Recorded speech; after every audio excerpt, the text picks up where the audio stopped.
It's the Stretford Paddock phone in with Joe and Joe. Call now 0345 111 7625. Hello! We are live! Welcome to the Stretford Paddock phone in, the first one of the season. My name is Joe. And my name is Joe as well. Of course, Joe, let's not get confused about that. If you're brand new to the football phone in, what we do is we speak to you, United fans, for the next, hour, and we just have a chat about the state of the club, what's going on at the minute, future fixtures, anything you want to get off your chest. This is like a little therapy session.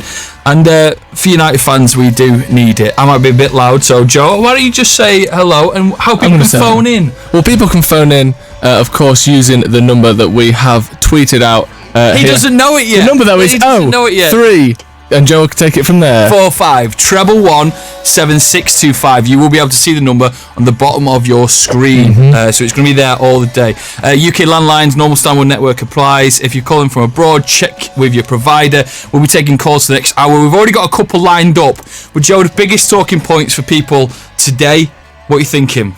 We're looking at how the club's being run. We're looking at the Crystal Palace game at the weekend, whether that game could have been avoided by anything different being happening in the transfer market, Joe. It's so true. It's so true. It was a disaster, wasn't it? It is so true. I'm going to kill that music there. Did you like the jingle that I made for us? I liked it, yeah. Who made that? Whose voice is that? We hired someone in for that. Sorry, I'm sweating because there was a bit technical problems, wasn't there? There was a few, weren't there? You've been running around like an absolute idiot for about 40 minutes. I've been trying to bring this show to you, and here we are. So I hope you do it, and I hope you enjoy it. I hope you give us a call as well. 0345 111 7625. Do you want to take your first call of the show? Yes. Yeah, let's get someone in, shall we? Well, he's called Oliver, and he wants to talk about football. Oliver, mate, you all right? Hello, Oliver. Hello. It's a great start. Oliver, you're the first caller on the Stretford Paddock phone in. What do you want to say, mate? No, it's like gone? It's like we've lost Oliver. Oliver's gone, which is not a great start. We're hearing that there may be a bit of lag on the audio. Do you know anything about that, Joe? A bit of lag on the. Oh, Oliver's back. Oliver, you all right? If you've had a fall, let us know. Yeah. Oliver, mate, you okay? Don't show us up, please. Struggling here, isn't he? Oliver, are you showing us up? Oliver's gone. Oliver was driving under a bridge at that point. Right, what's everyone booting off for? Everyone's booting off because apparently the lag, there's some sort of lag on the audio.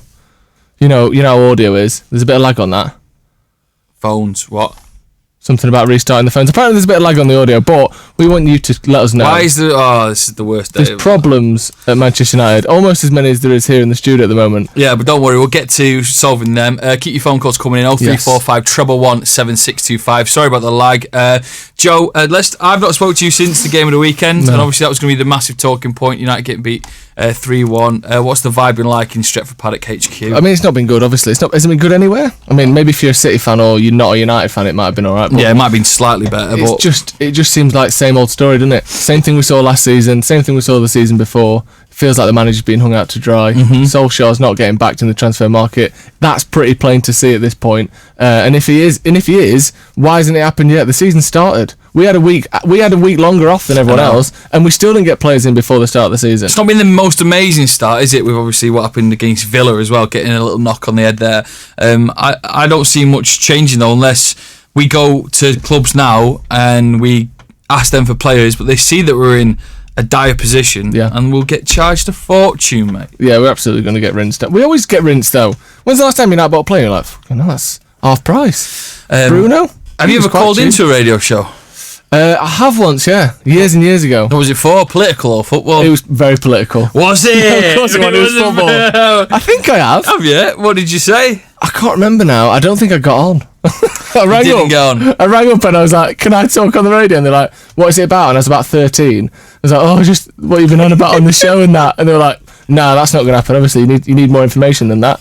And they didn't put me in. People are probably wondering where the phones are. Yes. Why aren't we speaking to people? We've just got to restart my computer. Is the computer what's doing it? It's a classic restart job. Yeah. Anyone in the comments want to kick off with us even more? We're getting a lot of out of sync. It's out of sync. There's a bit of lag, lads. So it seems as though our mouths don't match up with our faces. We could put the muffs in front of us. I don't think it's that. I don't think it's the time that it takes from the words to get from here to here. I think no, but I mean the muff could block our faces. Oh, so we don't even know. So it doesn't. Oh, we could like this. Have you got one of your masks on you? Yeah, I've got one. Should we just wear masks? It's a bit sweaty though, isn't it? It's a sweat job, that. Yeah, I've got A doggy bag. Is that what you use to put masks in it? No, this is to what. And you use feces. The dog's as a poo. filter. Oh, I can log back in now. Right. You do that. I'll get chatting. You get chatting. Let us know. Like I said, we are allowing you to phone. I say allowing you. We would love you to phone in. Give them the number, Joe. 0345 111 7625. Can you learn that, please? 0345 111 7625. If you want to get in touch with us, we will have you on. We want to talk about United at the minute. Football. Listen, we'll get to it. My computer's reloading now. I'm sorry about the lag. It's like first game nerves, isn't it? It is his first match nerves. It's first week back at school, isn't it? Yeah, it's true. You got the wrong shoes on. It's going to take a while to sort of get into your new teachers and all that, but it'll be fine. How long does it take you to get into your new teachers? To really get stuck in, to really know them off by heart, it takes me a little bit. I've restarted my computer. We've got a full switchboard. Switchboard. Oliver, as soon as that line there disappears, Oliver will be on the line. I can't wait for that. Are you ready? Go on. It could take a while, actually, so I won't stop the use. It's a very relaxed manner, this show. Yeah. I'm doing it a long time on the... Oliver! Oh, I thought it was going to work then. He's not there. Oliver, you there, mate? He's struggling, isn't he? This is one of the worst phone-ins that people have ever watched. He's struggling. What, because there's no one on the phone? Well, yeah, that was the case. Oliver's there. Oliver there. Oliver, are you there? Oh, I'm going to have to get rid of Oliver. Oliver's gone. Unfortunately, Oliver, you've had your chance and you've lost it. Let's see if we can speak to Kieran. Kieran, are you there? Kieran! Hello. Yes!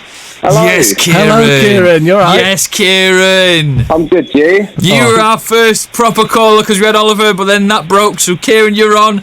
I don't know what you want to speak about, but welcome to the Stretford Paddock phone-in. Sorry it's been a bit carnage. Talk away. Oh, don't worry about it, mate. I just want to talk mainly about the team and transfers, to be honest with you, mate. Yeah. Obviously, we bought Donny. Brilliant signing in my mind. I think it was brilliant over the weekend. Best player on the pitch, and he was only on the pitch for about 12 minutes, which says everything, to be fair. Obviously, I know we're in for a left back with Alex Tellez and stuff like that, but for me, that's not really concerns of the area. I know, obviously, Luke Shaw's not good enough, and obviously Brandon's still young, so we need to develop him, but centre-back is the real issue. But it's the board, again, isn't it, really? It's... Champions League football, we get it, and then they're like, yeah, that's enough, you got third last year, why can't you do it again with the same team? Look what Liverpool have done. Look what, even fucking Everton, look what Everton have done. I know. So do you think anything will change? I don't, if I'm being honest. I am so scared for this season.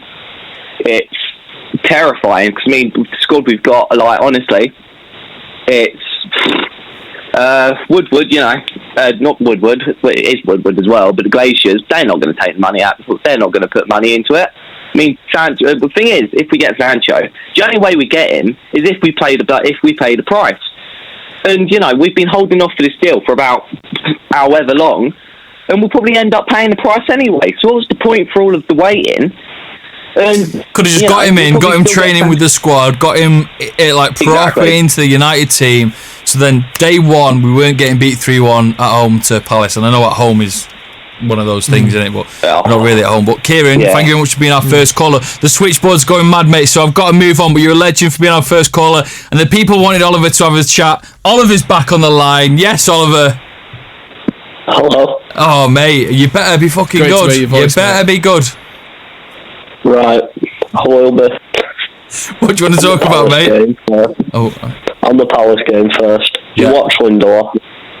Yeah. And I've never watched either of you two play football. So you've never watched me.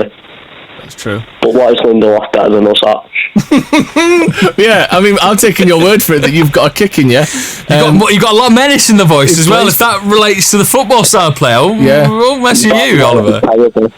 I stopped playing when I was about 5. And I was a keeper. You never look back. No.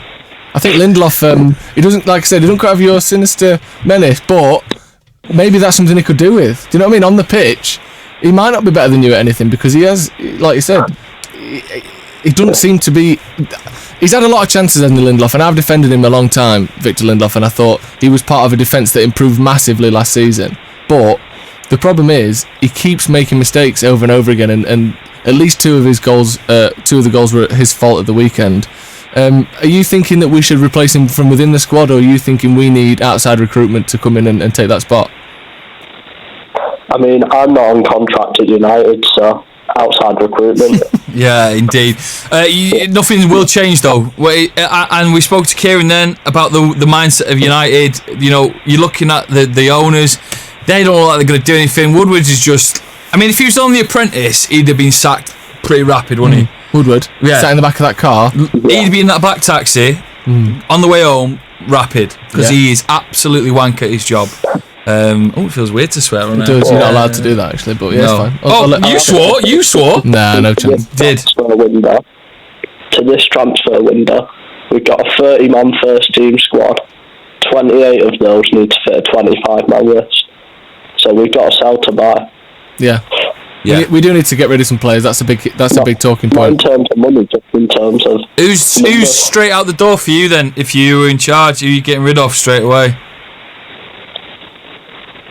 Andreas Pereira. Done. Right, done. Next. Window off. Done.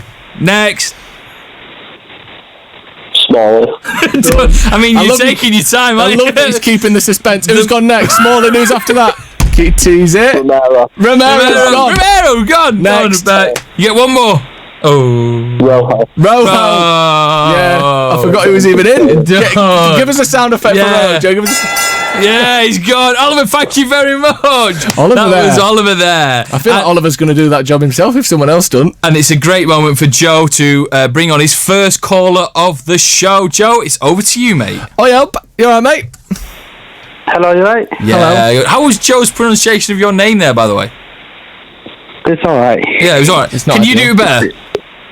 No, I don't actually mind, to be honest. Okay. How do we say your name? Have you got a nickname? No, just Ayub. Ayub. That's alright, I can say that. Ayub, Yeah. you're on Yeah, Stretford. it's not that hard. You're on Stretford Paddock. It's not been a great start. Yeah. Got beat 3-1 on the weekend. How are you, mate? Is there a bit of light at the end of the tunnel? No, I'm not panicking about last week, this week or last, to be honest. It's just one of them things. Okay, so what is going to be... I'm just worried. The only thing I'm worried now is like the thing that we used to see about other teams that's going to happen to us. Like in a couple of years' time, do you think likes of Rashford, Greenwood, Martial would stay here, wait for another 7 years, 10 years to build again? Because we're not moving forward. That's a good point. Do you think, Joe, that there's a chance that we're too busy looking at players who are coming in? Are some of our big names? We've already seen it with Paul Pogba. Is Martial going to get sick of being at Man United? Obviously, he's made his way as the number 9 at Manchester United. How long will he stick around if we don't win trophies? That's a good point. Yeah, so you think what I mean, would Rashford be on his way out? Does he look away? Like, do you think? There's like things like they all look at the hair. They'll be like, "Oh, this guy was top of the world. He stayed here waiting for it." And then the team that he wanted to go won 4 Champions League in that time. I'm not gonna take that risk again. If like 2 years time, if Martial just continues now and improves this year and next season, PSG comes in, I don't think he would say no. Wow, that's a good point. Because like I said, if De Gea had gone to Real Madrid 5 years ago, he would have won at least 3 Champions Leagues. Yeah, and if not more league titles. And if players, if us as fans can see that there's a repeating pattern that we don't back our manager if they get the result that the owners want, if we keep seeing this pattern happening over and over again, then the players are seeing it. We saw Luke Shaw speak out the other day about we need players, which to me is a little bit unprofessional, considering he may well be asking for a player to replace him in the starting lineup, but it surprised me that he would come out and say that. Do you think that the players can sense that the owners and the board aren't backing the manager? Definitely, like that. If that's going to happen, they will notice as much as we notice as well. But we're not going to blame them because they have the right to do. Because we used to say that same thing about Arsenal. We used to say last year's about the Spurs, Harry Kane, Ali saying, "Oh, why are they there? They just get." So you have 2 options now: either give them more money just to keep them, or let them go. What we're gonna do? Thank you very much for your call, mate. We're flying through the. Oh, go on. Sorry. One more thing. It's like last 2 years we haven't packed the manager fully. So like even if you think of last season, do we actually pack early? Like we sold our main goal scorer and then bring a centre back. We let Valencia go. We go right back. So we're technically not backing. We're just like letting players replace another player, not extra. Yeah. That Man United being the big team thing. We're not giving that the players, our managers, that authority to have like make statements. No. We're just replacing players and that. Completely agree, mate. You make some mint points. Thank you very much for giving us a call. Joe, so far, the callers, I mean, for the frustration, some people are getting a bit, say positive, a bit of light maybe at the end of the tunnel. But what do you want to hear from? Who do you want to hear from? Because there's some people in the comments who are actually going on the attack of Ollie instead of the board. Well, I won't mind hearing someone who's Ollie out, to be honest. Let's open this up. This ain't a fight. This ain't no fighting talk. Aid, how are you, mate? Hey, how you doing? Yeah, I'm good, man. I don't think we've spoken in a while. You called last season. How have you been over the summer? I suppose I haven't spoken to you since March. How's things been, and how's it been as being a United fan? Yeah, it's going well. Before I start saying anything, I just want to say back Ole. The fans shouldn't turn on Ole because it's really not his fault. He's coming into the club 18 months now or so, and he's working with what he's got, and it's a bit unfair for anyone to say Ole out due to the inconsistency and the lack of help from the board and Woodward and so on and so forth. But the main reason why I called is because I watched this Evra statement this morning, where he was talking about what's going on at the club with Woodward and stuff like that, and it's a bit disappointing because I see Evra as like a positive figure amongst the Man United fan, and when he talks with so much passion. This is an ex-player for Man United that has won so many stuff for Man United, and he knows what the club means to the fans, and he's been there during the bad, during the good, and he's still positive. And for him to be stating what he was stating this morning, or whenever he recorded it, it shows how much Woodward and some of the directors don't care about the fans. A quote he said was, he spoke to Adam Glazer, or if I pronounce his name right. He loves the club, and he was a bit shocked about some of the stuff he told him. And he also said something about Woodward trusting the wrong people. So if Woodward is trusting some people and they are not performing to the standard of Man United or to the standard of what the club is about, surely Woodward has to go, because he's clearly trusting the wrong people to do the job that he's expecting to be taking the praise for from the limelight and the social media. So it's a bit weird and it's a bit disheartening. I just feel like Man United is losing itself, and I don't think we're going to get Man United back onto either Woodward goes or the Glazers go. It's interesting for me that Evra video, which you've not touched upon yet on the show. It is the elephant in the room. The Evra video, it's damning, isn't it? It's very damning to a lot of things. One thing that stood out for me, the way he spoke about Woodward was a bit of a surprise, because he almost spoke about him as though like that Woodward was. He didn't completely slag off Woodward. He kind of spoke about him as though, like I said, he's putting trust in the wrong people, almost as though Woodward is sort of allotting power to the wrong people, rather than, he didn't come out and say Woodward is incompetent, Woodward is terrible, the way he sort of did about the owners. It was interesting the way he talked about Woodward. But yeah, it's sad when you see someone as positive as Patrice Evra coming and talking the way he did today. I agree with what he said. He wasn't really slating Woodward. I think Woodward just needs to sit down now and just look at the people that he's trusted. Maybe for them to explain why is it going so badly for us and it's going so well for the likes of people like Everton, which, if you asked me 2-3 years ago, would Everton be where they are now, where they're buying James Rodriguez, Alan, all these guys? I'll tell you, there's no way in hell Everton will be buying those type of players. Everton have had a better transfer window and more structured by Man United. And it's a bit disheartening. It's really disappointing. And we're talking about, I know Manchester United fans are really, really interested in, I want to see Sancho at Man United. I'm telling you, at the moment, that is not going to happen. Sancho is not going to leave Dortmund, where he's loved, where he's playing well, where he's playing with battering teams on the weekend. Exactly, and it's going to come to Man United, where we can't beat beat Crystal Palace with the likes of Pogba, Martial, Rashford, all these players. And what's the purpose of him coming? What's he going to achieve? Because there's no guarantee that he's going to come here and we're going to be challenging Liverpool and Man City. Now we have to challenge Man City, Liverpool, Chelsea, Everton, even to some point Arsenal. Because Arsenal, really and truly, if you look at the manager, he's installed some kind of confidence into the squad where they can go out there and they believe that they can beat anything. But Man United, we've got the players, but it's just that we need more from the board to assist Ole, and it just seems like that's not going to happen. And I know we need a director of football, but Woodward is not going to give up his position, to make us happy, really and truly. He loves his money. He's going to stay in there till he dies. Hopefully he doesn't, but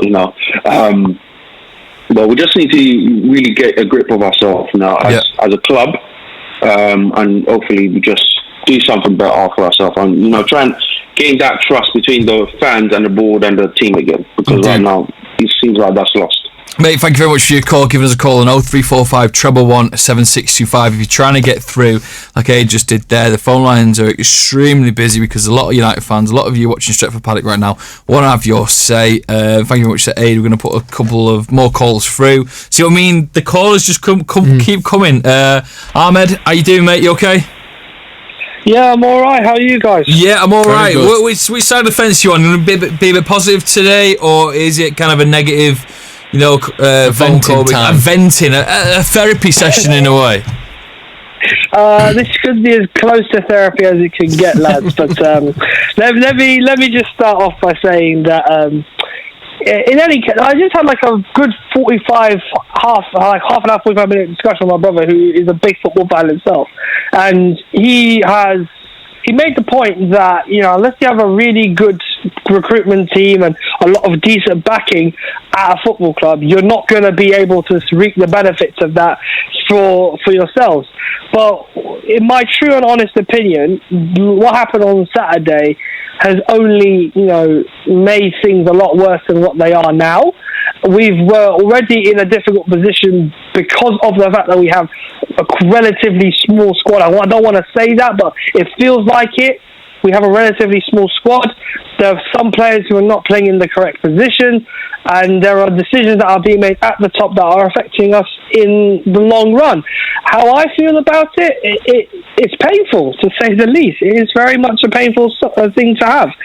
I don't know how else to put it, really. It is painful, isn't it? And the word painful is good as well, because it sort of captures the feeling, the emotion that fans have behind football. It's not just like you're watching telly or you're watching Coronation Street. It's meant to be the fans' club, innit? And when you see how things are run in Germany, you see how things are run around the world, and then you see the way we are sort of crying out for, at least let us spend the amount we earn, rather than taking money out. Like, we're not asking for what Abramovich does at Chelsea. We're not asking for what they do at Everton. At least don't take money out that we earn for yourself. It's not too much to ask, is it? And it's painful, because you keep watching, and you'll have to let me know, Ahmed, what you think. But this team, to me, isn't good enough to, I think, even get third place this season. What do you think? I had a lot of optimism before Saturday on the pitch, because I thought, even though it's a short turnaround since Sevilla and how we performed so poorly in that game, I thought we'd get the players to get the rest, keep their minds on the task as best as they can, but distract themselves with other things while they get ready for the new season. They just couldn't have been the worst. It couldn't have not been the worst things to have happened in the public limelight, and it already damaged the reputation of the club. It gets worse by, when you're looking every day, and I'm sure a lot of fans can relate to me on this.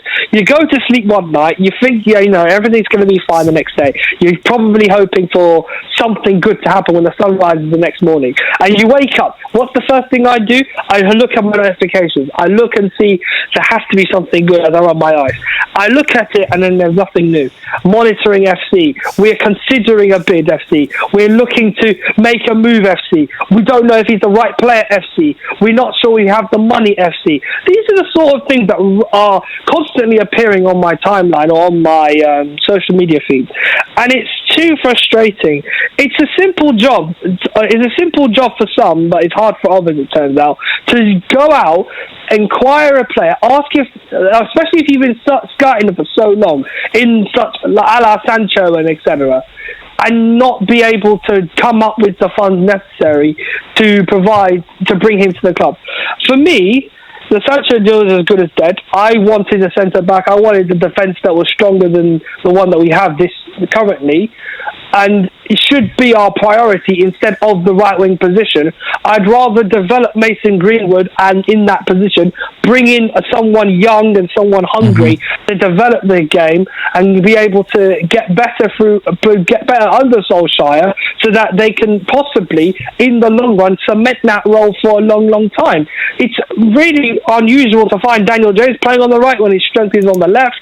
I don't know why Marcus Rashford is playing, because the man is definitely carrying an injury. Whether it's something that's annoying him and affecting his form, I don't know. But one thing's for sure, on the pitch he's struggling. What he's done off the pitch is amazing, but on the pitch he's struggling to replicate that form.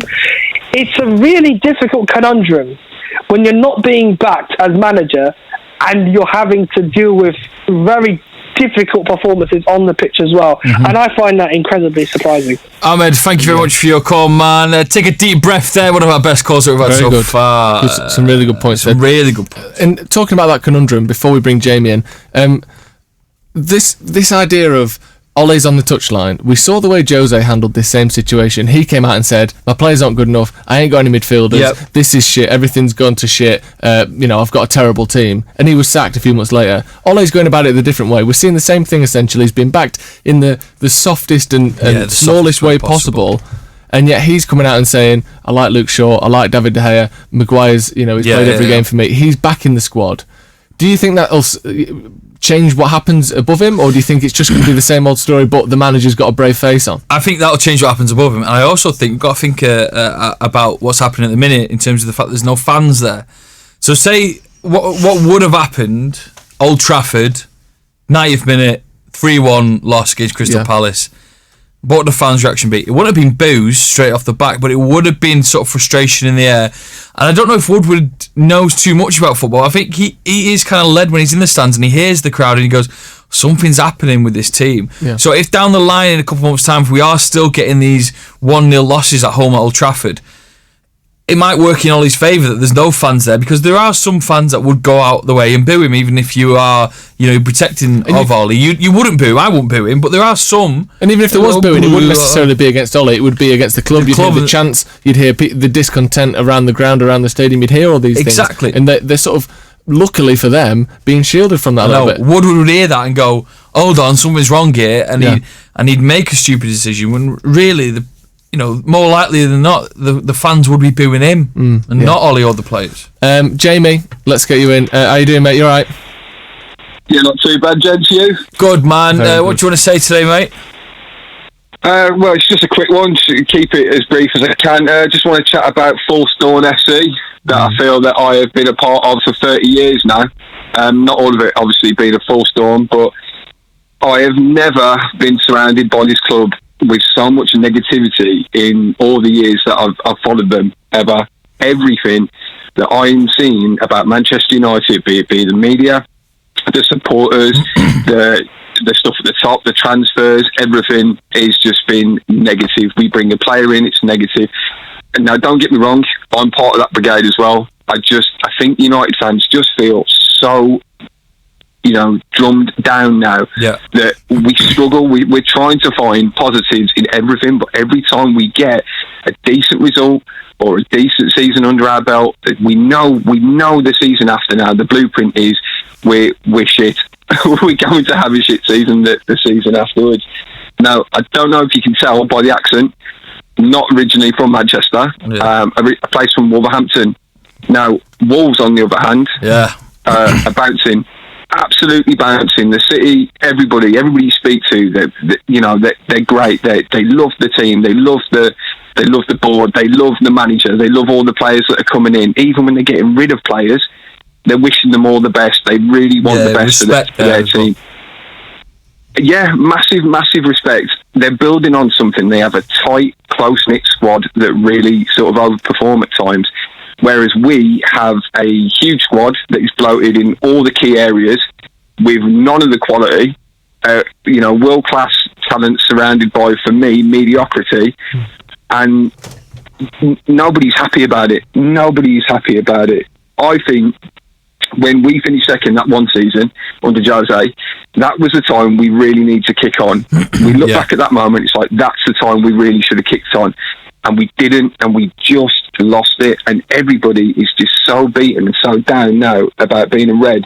We become easy targets. I saw somebody earlier today when I was at work, and they were talking about how United are a big name but not a big team, and that is the first time it's ever really hit home. And I thought to myself, you know what, you're right. And that was a Scouser, so they know all about it.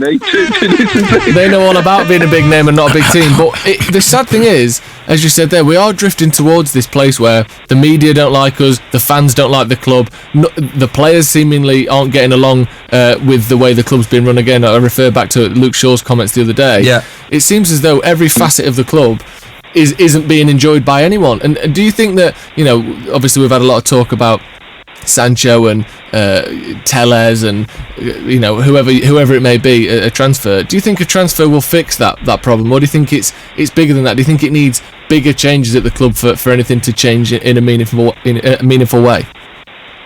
I think deep down, you already know the answer. Yeah, I'm setting you up there. Yeah, pretty much. As a club, we could bring in a raft of transfers, and I just don't think it would change. I've heard talk about Ollie out, the Ollie out brigade. But you look at the managers we've had as well, and we've had world-class managers. We've had Van Gaal, we've had Jose, David Moyes not so much. But, we've had talent come in, but none of them have succeeded. And there has to be a reason why. It can't always be, we didn't get that player, We're not getting players anymore because they do not want to come to Manchester United. Patrice's video that I watched earlier today, and he's on about managers sitting down and bringing in these players and looking for the world-class talent to make the club a stronger club. It's just not there anymore. We've got such a massive disconnect between who Manchester United were to who Manchester United are to these generations of players that are coming through now, and we're saying come to Man United, and instead of their first instinct being, I'll sign, it's who or why. Why do we want to come to your club? You're more or less now getting to the point where you're just a top 4 team. Your aspirations for better aren't there anymore. Whereas at one time it'd be, Premiership champions, yes. FA Cup finalists, yes. European champions. Where I'll sign now.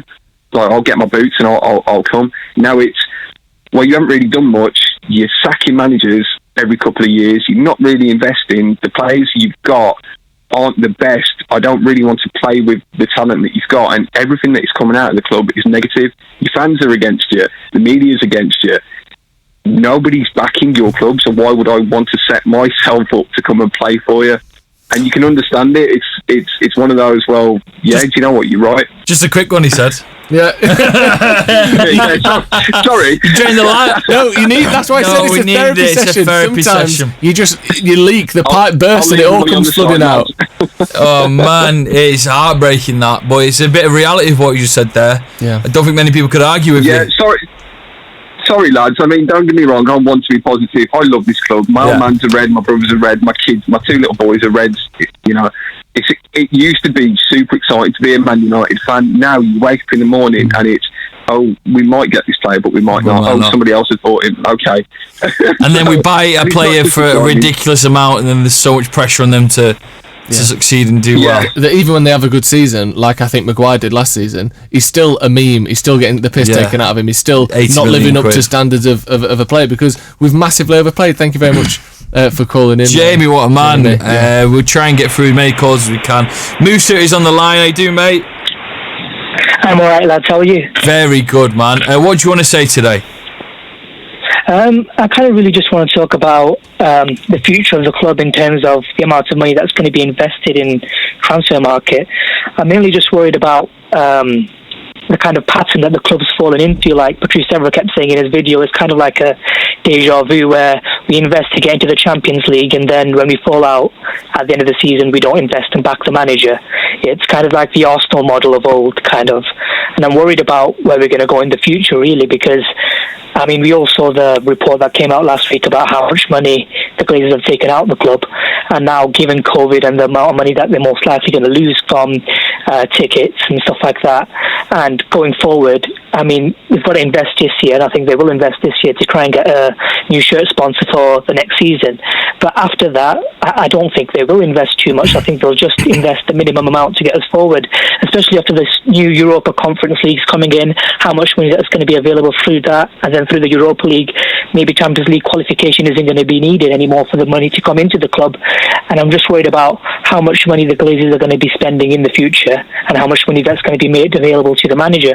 It's sad, that, isn't it? And that's a good point that you just raised there. I'm the idea that to stop taking calls. do you for a know? minute. we'll have a decompress it. Musa, you're an absolute wonderful caller. Yeah. Well, we're just going to leave it there for a minute. This idea, then, Joe, he's raised the point here. He's got a great What about point. at the minute, right? I'll As point United back fans, up, Musa. Sorry about that. As United fans, already it feels as though that, like you said, the Glazers are. I'll direct this at you, Joe. The Glazers are quite happy for us to get top 4, and that's it. What about what Musa said here? What if in a few years they're happy for us to finish 6th, 8th, because there's still another European competition that will get them 30 million? You do look to God. It's been haunting me for a long time when you look to their American football team that they run, and they're an American football team. You'll never see them in a Super Bowl. You'll never see them, stealing headlines. They get by. They sit mid-table, and they're okay at NFL, and that's it. This season they've got Tom Brady, haven't they, this year? Oh, have they? So they spent money on him, or is he kind of like they spent the Sancho money on Tom Brady. That's what they've done. Really? Have they got Tom Brady? Tom Brady, How Rob much did he cost? Gronkowski, 40 million over 3 years, something like that. See, it's not bad, is it? It's not, but I wouldn't mind it for United. That's the thing. What do you mean? But like, they don't have transfer fees over there. You don't buy Tom Brady, do you? No, you pay him a contract. Okay. Yeah. So they've just splashed a lot of money on a contract. Splashed the cash on. Whereas we're asking for triple the amount for a player that you could say we are kind of covered for in an attacking front. No, by who? Well, you've got 3 players that you'd want to mature. Yeah. In terms of Rashford, Greenwood, and Martial. Yeah. They'll look at that and go, where would Greenwood fit? Why am I spending triple the amount? Sancho, you mean? Sancho, sorry, yeah. Why am I spending triple the amount on an attacking player? I've got 3. Well, there might be. That's what I'm saying. They're thinking. It's something else, Musa. You can let me know what you think to this. Do you think it's interesting that we're still in negotiations with Sancho, apparently, and it's been clear from the start how much Dortmund want for Sancho? Are you surprised that United are even entertaining this if we don't have 120 million to spend? Because it's clear that's what it's going to cost. Or do you think they're just sort of dragging this out and they're going to get it done right at the end of the window? Because otherwise, why wouldn't they have pulled out by now? I think it's merely just about balancing how much commercial income they can get from bringing Jadon Sancho in. As a commercial prospect, he's one of England's rising talents. He's internationally well known, and he's seen as probably one of the best talents and players in the world at the moment. I think that's the number 7 shirt, obviously. I think that's the only reason we're even possibly entertaining spending 120 million. I think the reason we're stretching it out is either because we're hoping to get a bit of a discount, or we're trying to wait for the right moment to buy him so shirt sales can go through the roof. I think generally, if it wasn't commercially viable, if he wasn't Jadon Sancho the commercial prospect and he was just Jadon Sancho the player, I think we would have bought Ismail Assar or someone else weeks ago. I just think it's the commercial, and I think that's maybe the glimmer of hope that we have in future transfer windows, where the club will weigh the prospect of having a commercial player come in that's going to sell a lot of shirts, that's going to bring in more transfer deals, and that's going to bring in more commercial deals from abroad and things like that. I think that's the only way that we're going to spend more money in the future. Musa, you're a legend, mate. Thank you very much for giving us a call. I've just got to dial someone. Oh, sorry. Can we move him out of the way? Let's just... Sorry, I've just got to make space. He's kicking off. Make haste. Can I just make space? I've got a special guest for Well, someone's fuming because apparently he can't get through, but it's not all about them, is it? 1 second. Well, it depends what it is. It might be all about them. I'm just the Queen or nearly read the number out on air then. No, read it out. Imagine the stick I'd get for it. Read the number out. Let's see if he picks up. Oh no, the guy Sean, leave us alone. Sean's calling. See, it's because the phone lines are that busy. It's that hot. We ain't got any space for you, mate. I know we know you in that. The maximum lines have reached. What? We're struggling to get you in, mate. Keep ringing, keep trying. Wait 1 sec. You're clearing the lines. Just got. Look at this. It better be worth it. Who is it? Do you not recognise the number? Hello? What's happening? Who is it? Steve. It's Stephen Howson, ladies and gentlemen, of Stretford, Paddock, and I've Stephen just Howson got rid of poor Russell. Russell's on the line. He's going to stay there 2 minutes. Russell Howson wants to have a word. Hi, Howson. What do you want and where are you calling from? I'm calling from sunny Manchester. Hey! I know. Here's one for you. Oh man, there is a Phoenix Nights reference for anything that happens in your life. Yeah, there is. The louder you scream, the faster the ride. Sorry about that, Steve. Absolutely. What were you saying anyway? I know, I'm just having my tea. What are you up to? No, you can't. I can't block the lines for you. Can't And you crash can't this eat and your then tea. tell us about your tea. It's not an ASMR video. This. What are you having for your tea, by the way? Paella. Nice. Paella in your big paella pants, do? On a Monday. No. Prawns. Yeah, on a Monday. No prawns. I don't do that seafood one. I'm here for the chorizo and I'm here for the chicken. Delicious. And we're all about delicious. that. Right, I've had to Steve. just teach Jaden. Hang on, man, we're finishing this, aren't we? Right. I've actually had to teach Jaden how to cook for his homework. What was your homework? Learn to cook. That's a what is learn it? to cook. What was it? That's a good homework. That. I just made stuffed and peppers. Have you? No, I did it at school. right. In school. This is turning to I've great. got a question for you. What is the most underrated European final that United were in? Oh, I can't. We're gonna have to cut you off, I'm afraid, Steve. He's here to talk about the 1991 Cup Winners' Cup final. Barely touched on it today, me and Jay. Barely. So what? Tell me what am I missing out here? Why has he been here 5 minutes and got a radio show? Been toiling away, me, in a coal mine of YouTube, football, Manchester United content, and I've never got a radio show. And I'm sure any miner, Steve, would agree that your job's just as difficult as theirs. Would you? Not more. You're too busy managing now, anyway. Yeah. You don't see Ole Gunnar Solskjaer doing a radio When are show, you going to talk about me being the stadium announcer? Do it now if you want. I'm going to be the stadium announcer for Stretford Paddock on Saturday. Get down. Where is it again? Potentially. Cans, lager, yes. or Guinness if you're into it. Football, yes please. How good is that going to be? Yeah, I'm looking forward to it, Steve. We talk about football songs that we're going to play, football songs, tunes that we're going to play, some good music that Steve's play that we're going to play down there. Anyway, that's Saturday at 2 p.m. at Droylsden, but we don't need to talk about that. Fine. Let's talk about what's going on at the Manchester United Football Club, yes, the other please. football club in Manchester. What is going on? All sorts. What are you asking us? What How's needs to this happen? turned? What needs to happen for United to get back to winning ways, Steve? That's what we need to know from you. Unfortunately, it's got to be the Glazers going. It's got to be an owner with the ambition that matches what we've got as fans. Simple as that. But I say simple as that, like that's easy to do.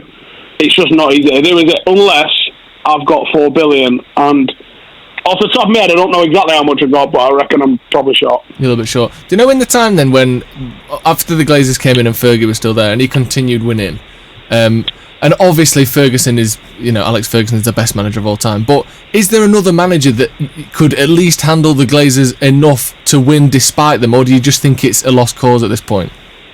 No, you probably got a point. There probably is a manager out there, but there's no one comes to mind. There's no one where you're going, oh my God, that is the man. Now, obviously, I saw the link yesterday with Bielsa. That made my heart flutter a little bit because I'm a big Bielsa fan. But I don't know if it suits him. I think he likes being the underdog. I think he likes where he's the manager that takes Bilbao to battle against Real Madrid and Barcelona. I don't think he'd really... Like, Manchester United's a different kettle of fish. David Moyes thrived at Everton where the expectations were what they were. Yeah. But when you come to Manchester United, you have to have a certain level of arrogance, and maybe at one time Jose Mourinho was the perfect candidate for that. Maybe not after he's been a little bit tainted, and when we actually got him, at some point Louis van Gaal might have been the perfect guy for that, and those two failed. So you can't tell me there's any man in world football right now that's the obvious guy that definitely comes in and definitely is a success. Steve, can you stay there? Can we get Russell on with you as well? Because Russell's been on the phone for 17 minutes. I want to say hello to him. And you can... Russell, you're on with me, Howson and Joe. How are you doing, mate? Well, I'm calling from the dark alleys of pain, so take a guess. Dark alleys of pain. Dark alleys... Christ, you sound like you... Is that a city? Or is that that seems like... It's a village, I think, Joe. What is it? It's a village. Russell, what's up? It feels like an isolated... it just feels like an isolated island underground, whatever, you name it, man. Don't feel so well. Are you not happy being a United fan at the minute? Of course, of course, man. And Steve just touched on it there with the Glazers and everything. I think there's nothing left to be said, really. I call them the Grazers. I don't know if you can catch the R in there, but it's GRA. Yeah. Because they're like cows, and we're like the fertile ground. We're the grass, they're the cows. I don't know, 27, 30 years. And this cows just walked in, and that's all they do, man. They're the Grazers. Just keep picking at us. And there's nothing left, is there, Russell? We're just the cows. It's just dirt, Russell. It's just mud now. There's just mud. Barren Meadow. Russell, if you could change one thing apart from the Glazers, apart from the next street season, name that you live on as well, by the way, what would it be? If I could change one thing about Manchester United, you mean? Yeah, but not the Glazers, not the cows. The Grazers. The Grazers. Look, I'm happy with Audi, to be honest. I'm happy with the players that we have. So it's the board, man. I don't know. Like, to be fair, I'm just a fan, and I really don't know much about what a good board should be. But I know this board is not good at all. I know that for a fact. So that's where my finger is pointing at. But I wanted to call and talk about the football because that's what I really like. But in terms of what I would change, something that the board has to change. There has to be some football people in there, because clearly no one has any nouns in terms of talking to football players and convincing them. For starters, we shouldn't even be convincing players to come to Manchester United. It's surprising me now that the Dortmund coach or the CEO or whatever football director just came out with a statement about an hour ago saying Jadon Sancho is going to stay and they're proud of this and this is what they want to achieve as a club. This is not good news for us, No. The only hope we have right now is Jadon Sancho himself has not come out and said, I'm staying. That's what I'm holding on to. But holding on to that bit of hope, Russell. Russell, thank you very much. Calling from Germany as well. The corridors of pain. Imagine being an estate agent trying to sell a house on the corridor of pain. The Grazers. Thank you very much. Right, we've got anonymous here. Stephen Elson's still in there. Stephen Elson's still there. I thought you just wanted to stick about while I was eating paella. No. Line 2. But I wanted to speak to Russell about what he had for tea. Oh, he's gone. He's gone. He just feasted on the bones of Man United's former success. We've got Anonymous on the line. I can't. What's his name? Anonymous. What's he called? I've not got the. Mr. Singh. What? Sorry. What are you called, mate? Mr. Singh. Mr. Singh. Yeah. How you doing, Mr. Singh? Good. I'm a Man United fan as well. Yeah. Yeah. What do you want to talk about? It's all Man United owners. The owners, the Grazers. The Grazers that we're calling now. Yeah. You just don't like him, Mr. Singh. I don't like him at all. I hate him. Why do you hate him so much? Because they're not spending the money on the pocket. They're filling their own pockets. They're not spending the money on the play. Oh, we've lost him. Mr. Singh. Mr. Singh. Mr. Singh's his last song. Oh, Singh! Hey, Mr. Singh! My name is Ray Bone, so let's Ray Bone! Yes, Mr. Singh. What do you having for tea, pal? Mr. Singh, Howson just said what you're having for tea. Tea. For dinner. Food, what are you eating? Nothing yet. What are you going to eat?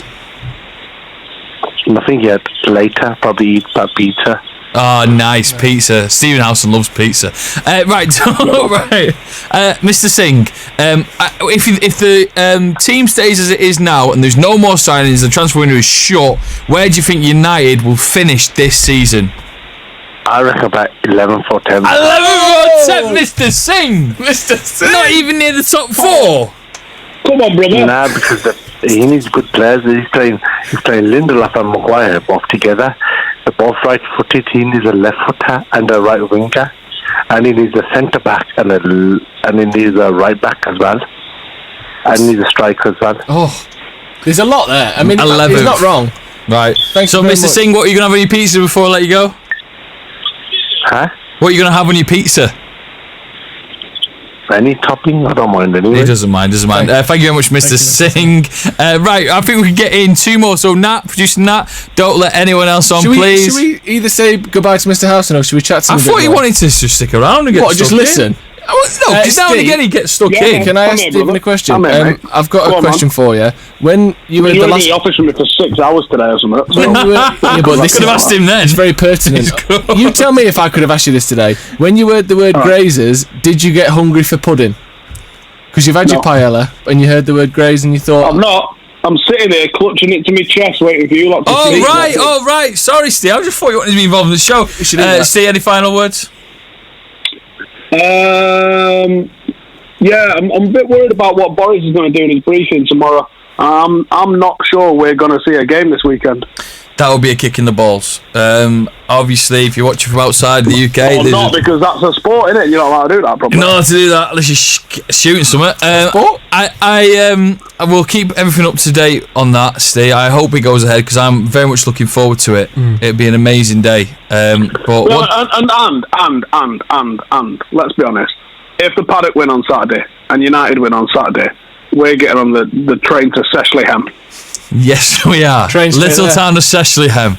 Steve, enjoy your paella. Sorted in a bit. Bye. Right, Gareth, you're our penultimate caller. Yes, Gareth. Awesome. Cheers, guys. To say thank you first, I really enjoy all the content you lads do. So do I. Thank you. Just wanted to, I'm sure. I just want to get into it. I'm sure you've heard from plenty of people about their general frustration about the running of the club. But I think there's so many different facets to this, and one of the big ones is the debt as well that is still leveraged on the club. Because we've seen clubs in the Premier League, like Spurs, obviously, when they had the new stadium being built, it placed a lot of financial restrictions on them, and I'm sure their fans were frustrated. We saw under Pochettino, summers without much transfer business. And I think if we even had the view that any of our kind of hesitance in the transfer market was being based around ensuring long-term financial stability for the club, that would at least be a reason that we could take somewhat. But it isn't. We know it's down to Glazer sort of asset stripping, basically, because they're taking dividends out of the club that is frankly money that they never even put in themselves to buy it, as it was all leveraged on this debt. And there's almost this, it's quite contemporary, this almost gaslighting of Woodward of the fans. When he comes out and he makes these statements, we can do things in the transfer market you wouldn't believe. Other clubs can't. And it's like, which other clubs? Championship ones. I mean, most other clubs don't let the fans down as much as we've seen in the transfer market recently. That's a really good point, though, about how you could almost accept the lack of willingness to spend this money in the transfer market if the owners came out and said, look, we're doing everything we can to narrow this debt. We want to be running, all in the black, all that kind of thing. But they're not. They're increasing the debt. They're spending more and more money that they don't need to refinance and repurpose this money. And they're not backing the club at the same time. It's unacceptable. Gareth, you're a legend. Thank you very much for calling us. And our final caller. Come on. On today. Come on. All the way in America. He's called Sean. How are you doing, mate? I'm good. How you guys doing? It's got the accent and everything. It's got the accent. Lovely stuff. Great stuff. How you doing, mate? You're the final call on today's show. What do you want to say? It's more like a PS. Sean, not like this, mate. Sean. Yeah, we can hear the background of you, Sean. Yeah. We just can't hear you. San Francisco, are you there? It's not Eurovision. No, I was saying that hey, Sean's back. Sean, say that again. Start again. We didn't catch any of it. No, I was saying that it's more like a PSA to United fans. I understand that everyone is upset and really outraged now.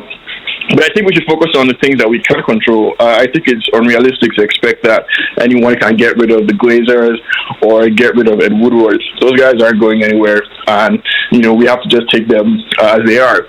I think we're at the crucial point in our history. We could either end up like Liverpool or Arsenal, or find our way back to the top. It seems like many people were not really clear about what the whole rebuilding project meant, when we signed Ole and when we decided to take this new path. I think what it means to me, backing Ole means accepting that there will be results like the one we had over the weekend, like Crystal Palace, because Ole is learning on the job, essentially, and he's bound to make all these mistakes. My problem with Ole as manager is that I think he's fed into this idea that, he only has 11 players that are good enough for the team. I think that has negatively impacted the confidence of people like Daniel James, McTominay, and Fred. I think we should be demanding that, those players step up and live up to the badge that they are wearing, essentially. These guys, the game that we lost or Crystal Palace, I think the main problem with the squad is that we lack character. As soon as Crystal Palace scored, it became clear that players were panicked. They began to rush their play, and it was obvious that we were going to lose the game by halftime. I just think all needs to address those character flaws in players and focus on grooming a team of players instead of looking outside or looking to the board or any of that stuff. Yeah. Cheers, Sean. Thank you. Sean, you're a legend, mate. Thank you. And He's right, though. He's right. Of course, he's right. It's a shame that we can be so negative and yet so right. No one wants that. Talk to me about tomorrow. It is match day. What can we expect on the Stretford Paddock? Over on Stretford Paddock. I say over on Stretford Paddock. Here on Stretford Paddock. We're going to be having a news in the morning per usual. Then we're going to have team news. We're going to have a live watch along with me. We've got Jay, we've got Adam McCullough, we've got all sorts of fun people on the watch along. We're going to be having reviews, we're going to be having fan cams, everything covering the match, obviously, of course, as you have come to expect from Stretford Paddock. And what do you think the score will be? Tomorrow, I'm going to go 2-0 Manchester United. What do you think? I'm rewinding. Okay. 2-0 Manchester United. 3-0 United. 3-0? Yeah. Where's that confidence come from? I don't know. Give me another one. Yeah. Shabba! Yes. Find my favourite. What's your favourite one?